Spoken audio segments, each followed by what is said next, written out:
Race 2 for the BTCC F1000 Championship is about to get underway, and it's reverse grid, so we've got slow guys at the front, quick guys at the back, so it should get interesting. But even more interesting is Dan Clowes here, with his beautiful green F1000 car.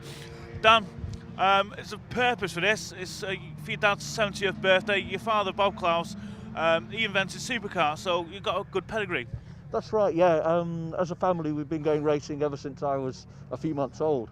Dad raced mainly for development for his business, and when he raced, this was always his colour, his logo, and the business logo as well. So as he's 70 in a couple of weeks' time, we thought we'd do something for him. Brilliant. And it's reverse grid time for the F1000. You looking forward to this? Yeah, very much so, yeah. The reverse grid always mixes it up a bit. It's probably a little bit a case of surviving Paddock Hill Bend and Druid's first lap, and then see where that shakes out from there, and then hopefully make our way towards the sharp end. Yeah, you got some very quick boys behind you. You're going to be looking in the mirrors or in front of you? Oh, in front first, and then see where, I'd say after a few laps it'll probably shake out, and hopefully we'll make our way through, and with a bit of luck I'll be towards the front of it. Good luck. Thank you very much. Yes. And with that, I'll hand you up to our race commentator, Andy McEwen. Thank you very much, Anthony. Well, we'll watch with interest how Dan and also Paul Butcher and Michael Watton, the three quick drivers from race 1, get on from towards the back with this reverse grid race. David Wheel and Robert Bailey make up the front row, with Peter Lague and Adam Walker next in line. Then it's Alok Iyengar and Dan Clowes on row 3 ahead of Paul Butcher and Michael Watton. Then our 3 retirements from race 1, Elliott Mitchell, Christopher Hill and Dax Ward, line up the tail end of the field.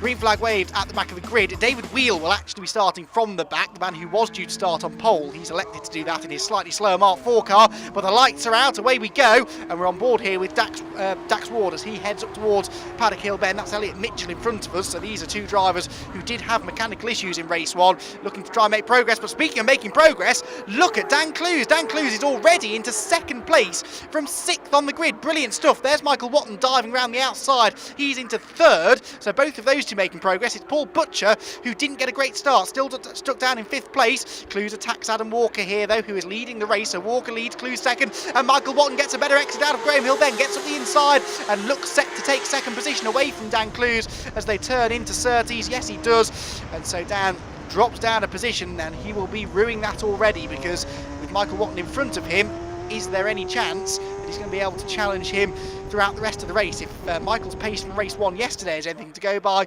then in all likelihood that may be the last that Dan sees of him. For the time being, though, Adam Walker is still leading. There goes Paul Butcher up the inside of Alok Iyengar for 4th position as they turn into Paddock Hill Bend, and they get very sideways indeed. So well saved from Butcher. Alok almost got back up the inside into Druids, but Paul does manage to hang on, and he will now start trying to bridge the gap to the top 3. On board with Paul Butcher now. You can see just up the road, actually, contrary to my beliefs, Dan Clowes really is taking the fight back to Michael Watton here, potentially because Michael is being held up a bit here by Adam Walker, who, although he's been racing in F1000 since 2006, hasn't had that much experience of running right at the sharp end, and you can see that Michael is a little slower than a little quicker there than Adam as he turned into Clearways and Clark Curve. Michael Watton has steadily improved actually over the last few years. He finished 11th in the championship back in 2014, then he was 7th for the next 2 seasons, 5th in the championship last year, so he is starting to inch his way towards the front of the field. Someone who is described as being the quiet boy sat at the back of the class and sort of slowly working his way forwards to the front, and now really is looking to break through right at the sharp end. Well, if he's going to, this is his chance to prove himself, because he's got the 3 fastest drivers here this weekend breathing down his neck. Watton 2nd, Clowes 3rd, and Butcher still a little bit detached in 4th, but closing in slowly. Oh, this looks like it's where Watton's quick though, isn't it? Coming up on the brakes in towards Clearways, you feel that if the move is coming, and surely it must be, that may well be where it happens. Watton in the slipstream now, makes his way up toward Paddock Hill Bend into 6th gear briefly. There are 6 forward gears in the sequential gearboxes of these Superbike engined Speed Group F1000 cars. Those engines scream away, they really do sound fantastic. It's such an exciting championship to watch this, with the speeds involved, the sounds involved, and to drive these cars must be a real thrill. You can see that Michael Watton definitely getting away from Clowes, but interestingly, so too is Adam Walker. So Walker is, although I think that Watton is quicker than him, Walker, because he's not just opening the door and waving him through, you would expect that to be bunching up the whole field, but actually, even with having to put up some defence to keep Watton at bay, he is still managing to lap quicker than Clowes and Butcher behind. So really impressive stuff this from Adam Walker. Flash across the start-finish line again, up towards the right-hander at Paddock Hill Bend. Top speeds of these cars in excess of 150 miles an hour. They're probably hitting about 130, I'd say, as they head up towards Paddock Hill Bend, the fastest part of this circuit, but they'll really get the chance to stretch their legs at some of the circuits later on in the year. On board with Adam now, there's a bit of traffic in front of us through Graham Hill Bend. Oh, and he goes one way and Watton goes the other. Oh, what a shame for Adam Walker. Well, he did nothing wrong there, but he's ended up relinquishing the lead to Michael Watton because there was a back marker that had nowhere to go, really. It was just sort of sat on the apex at Graham Hill Bend, and Adam elected to go around the outside of it just to be safer, but in the end, the gap opened up on the inside, and he had to back off. He went the long way round, and that gifted the race lead to Michael Watton. What a shame though, because that was really looking set to be rather an entertaining battle. So anyway, he's still in second place, is Adam Walker, so we'll see now whether he can keep Dan Clowes and Paul Butcher at bay or potentially go back after Watton. We're on board with him as he turns his way through the right-hander at Druids. Slowest corner on the track there, 40 miles an hour at the apex. Almost feel like walking pace that will after the speeds that they get on some of the quicker parts of the circuit. Adam Walker will be kicking himself. It was one of those blink and you'll miss it moments, really. He came across the back markers at a really inopportune part of the circuit, and he had a fraction of a second to decide which way he was going to go, and he went to the right, should have gone to the left, but hindsight is a wonderful thing, isn't it? Now on board with Dan Clowes as he starts to try and chase down the second place man Adam Walker. Dan, who finished third in race one, so he'd rather like to improve on that in this race, but of course he spent the bulk of race one in second place, just ahead of Paul Butcher, who found a way past him later in the race. Well, look who he's got to play with again now. It's his playmate from race one, Paul Butcher, is right back on his gearbox, and this time they're fighting for third place, not second. But you do feel that with Dan's attentions drawn to his rear view mirror as he watches Paul Butcher close in, he's actually losing ground to Adam Walker, so Adam may just be able to stabilise the situation here and hold on to second place. Clowes certainly doesn't look particularly stable in third, does he, with Butcher really breathing down his neck. Out across the start finish line to go again. Butcher in the slipstream now into sixth gear, flash past the pit lane exit, very bumpy braking zone into Paddock Hill Bend, so easy to lock up and go straight on into the gravel trap. And then you see down in the bottom of the hill still a few damp patches here this morning, so the track is not in an ideal condition. The fastest lap that we've seen so far this weekend was the fastest lap set by Michael Watton in race one, 45.920. Well, we are actually going slightly quicker than that in this race. 45.836 is Michael's fastest lap so far in this race. So despite those little damp patches, the cool air temperatures, I think, are helping the engines run that little bit more efficiently. Okay, it's harder to get the tyres with the temperature, but we're about halfway through this race now. They should have the tyres pretty much where they want them. And so these, in essence, are perfect track conditions for setting really quick lap times. Up the hill we go, there's Walker, there are Clowes and Butcher, nose to tail, as ever it has been this weekend, really.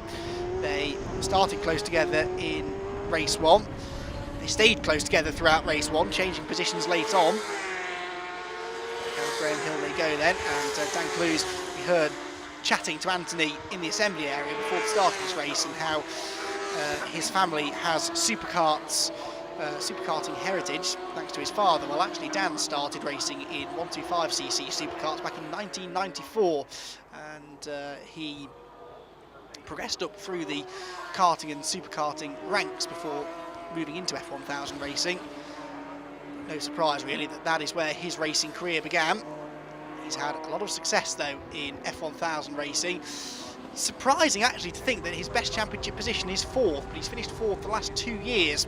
On board now with Dax Ward as he makes his way through Paddock Hill Bend. Now Dax was one of 2 retirements yesterday, and his retirement was caused by an issue with the piston within the engine, and as a precautionary thing, rather than try and patch it up and hope for the best, they actually changed the engine altogether overnight. They had a spare engine sitting by, and Dax was able to put that fresh engine in overnight. Which is one of the great things about F1000 cars. They're reasonably easy to maintain, and you can sort of just lift the engine out and place the new one back in, and it's not a particularly complicated fix. So that of course also helps to keep the costs down. The man he's chasing is the other retirement from yesterday, Elliott Mitchell, who had an electrical issue, but apparently the team was saying he probably could have limped home to the flag, but again, precautionary, first race of the year, didn't want to do any further damage to the car than was necessary, so he brought it into the pit lane. But that was a shame, because both of these drivers showed top 5 potential, and both of them ended up slipping out of the race. I did mention in race 1 that we had another retirement for this man, Christopher Hill, car number 18.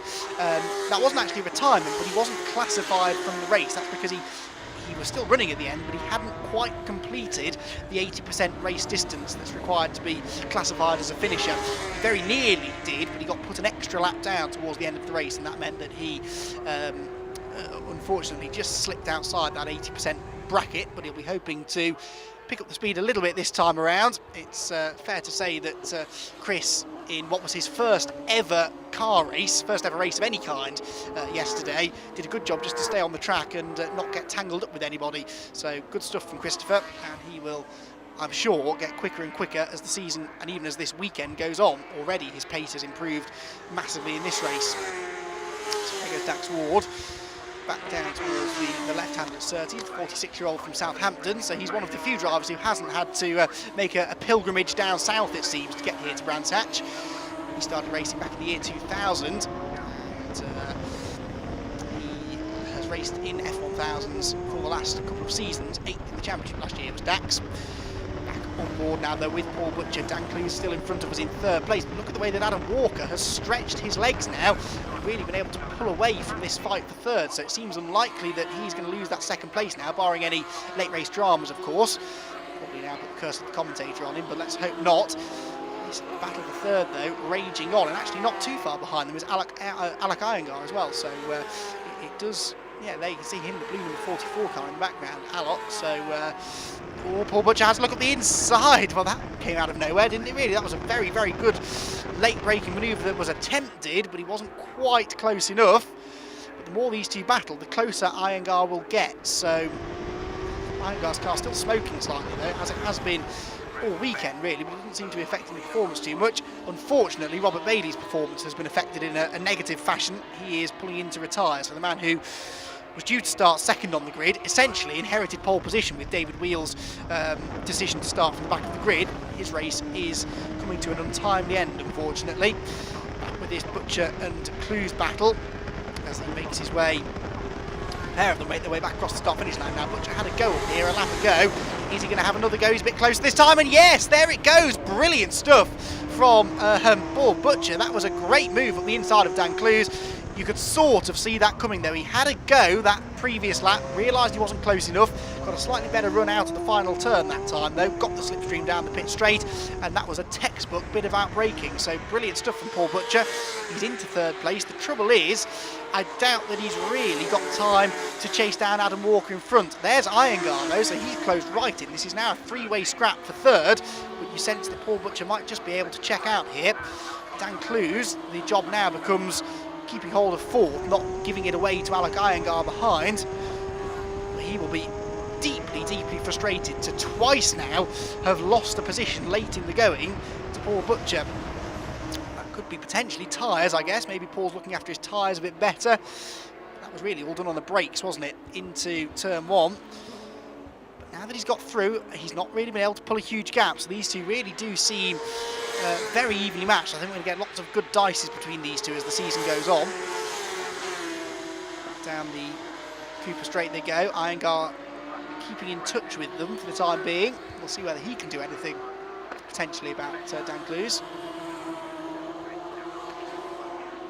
Back out onto another lap we go as we inch our way now towards the closing stages of this 2nd round of the Speed Group F1000 Championship.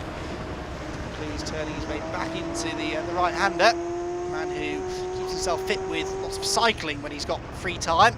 Enjoys his music, enjoys his gin as well apparently, which he's not the only one. Oh, there's Alok, look up the inside though. Dan won't be enjoying this very much because he almost is losing 4th place here.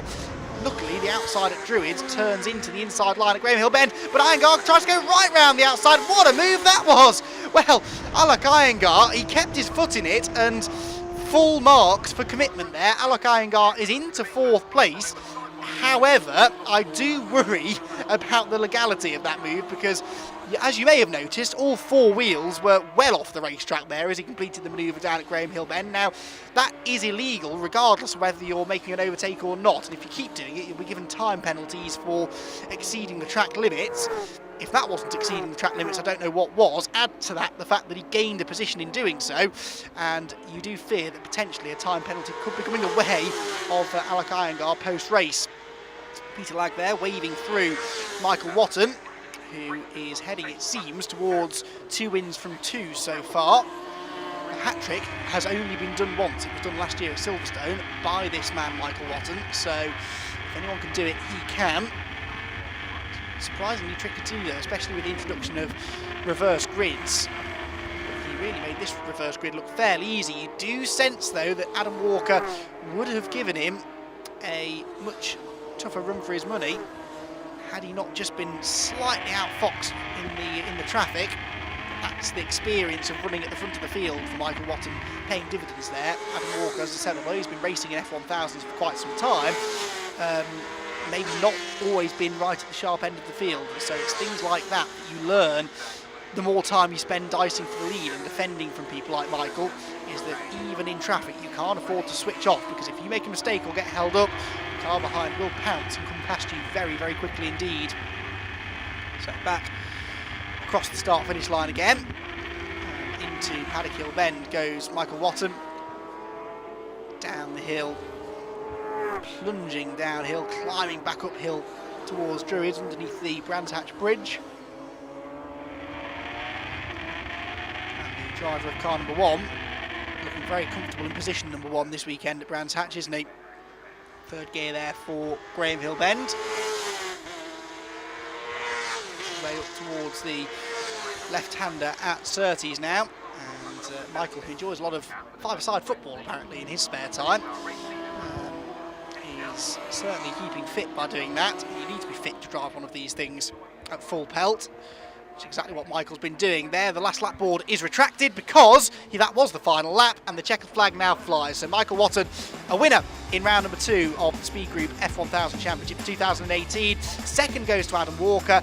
Great result for him. Paul Butcher's 3rd ahead of Dan Clowes and Alok Iyengar in 5th. That was reversed post-race as a result of that exceeding track limits. Mitchell, Ward, Lague and Wheal next in line, with Christopher Hill rounding out the finishers in 10th place. Robert Bailey. Well, Michael, you started 8th, finished 1st. There's no doubt in my mind you were going to win, but it wasn't easy. No, it wasn't easy. Reverse grid's always a difficult race. Early in the season, I just wanted to take my time to make my way to the front, honestly. And the first lap panned out quite well. I got to 2nd, and then I was chasing Adam for a few laps. And honestly, he was really, really fast. I was really struggling to find a way past. He was very strong in important parts of the circuit. So off of clearways and through paddock, he was very strong. I was quick round the back, but it's difficult to pass there. And I was just hopefully waiting for a mistake, waiting for a back marker, and that's how it panned out in the end. Yeah. What can we expect from race 2? Well, the last race I'm starting on pole because I set fastest lap in the previous race, so hopefully a repeat of race 1. I think the start's always important. If you can get to the front early, then it allows you to control the race. And but we'll see. There's some fast people behind, some fast starters, so I think we just need to get a solid podium in this last one, and it'll be a good weekend for us. Adam, firstly, congratulations. 2nd spot on the podium, but it's a tough race, wasn't it? Yeah, it was quite tough. I got a decent start from 4th, and by the time I got to Druids, I realised there were no one in front of me, which were a bit weird for me.